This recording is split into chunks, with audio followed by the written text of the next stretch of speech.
के बैलेट बॉक्सों को उठाकर ले जाते थे ये लोग, और आज कहते हैं कि इनको ईवीएम्स जो है वो हैक हो जाते हैं। अध्यक्ष महोदय जी, मैं इनको याद दिलाना चाहती हूँ, प्रियंका गांधी जी कहती हैं कि छोड़ो पुरानी बातें, हम पुरानी बातें नहीं करेंगे, हम पुराने लोगों के बारे में नहीं बोलेंगे। तो मैं ये जानना चाहती हूँ कि आपकी जो माता जी हैं वो तो आपकी अध्यक्ष है, और इस वक्त की वो अध्यक्ष है,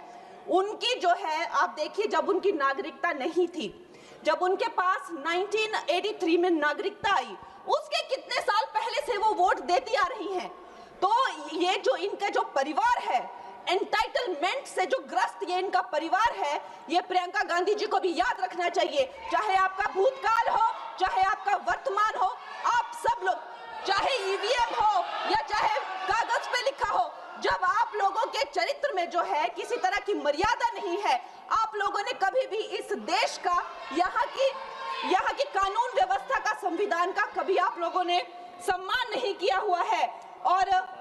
अध्यक्ष महोदय जी, बिहार में जैसे ही एसआईआर आया, एसआईआर लागू हुआ, हमारी सरकार ने जो है कम से कम 60 लाख से ज्यादा अवैध, अब ये वोट, ये जो सारे अमाननीय वोट कार्ड है, ये सिर्फ घुसपैठियों के नहीं है। कुछ ऐसे लोग हैं जो माइग्रेट हो गए हैं, कुछ ऐसे भी लोग हैं जो इस दुनिया में है ही नहीं। 60 लाख से ज्यादा, और अगर वो लोग जेन्युइन थे तो उन्होंने, किसी ने तो रिक्वेस्ट करनी चाहिए थी कि भाई मेरा वोटर आईडी कैंसिल हुआ है। उसके उपरांत जो है 21 नए वोटर आईडी जो है उन्होंने दिए हैं, और इस तरह का एक माहौल बना बिहार में कि आज तक की सबसे ज्यादा वोटिंग जो है, 67% वोटिंग हुई। नागरिकों में ये उत्साह जगा कि जो है इस तरह की जो क्लेंजिंग प्रोसेस है वो होना चाहिए। मैं एक देशभक्त होने के नाते अध्यक्ष महोदय जी, मैं ये प्रपोज करना चाहती हूँ कि हमारे देश में जो है हमेशा महीने 2 महीने बाद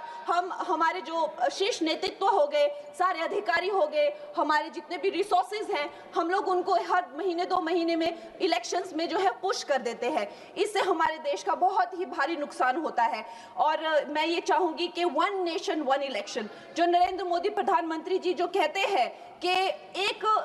वोटिंग जो है डेमोक्रेसी के उत्सव के रूप में, जैसे कि दिवाली होती है, होली होती है, उस रूप में मनाया जाए। क्योंकि ये सिर्फ सरकार का ही नुकसान नहीं है, 10,000 करोड़ से ज्यादा का जो नुकसान होता है सिर्फ वही नहीं है, लेकिन मुझे लगता है कि धीरे धीरे हमारे जो नागरिक भी है, उनमें जो वोटिंग फटीक है, बार बार उन्हें जागरूक करना, बार बार कई जगहों से जहां वो काम करते हैं वहां से उनको ट्रैवल करके अपने नेटिव प्लेसेस पे आना, और बार बार मार्केटिंग करके, it is exhausting for the whole ecosystem. तो मैं ये प्रपोज करना चाहती हूँ कि 1 नेशन 1 इलेक्शन को लाया जाए, और ये जो भी हमें जिस तरह की जो असुविधा होती है हर महीने 2 महीने में इलेक्शंस की, उससे जो है हम बच सकते हैं।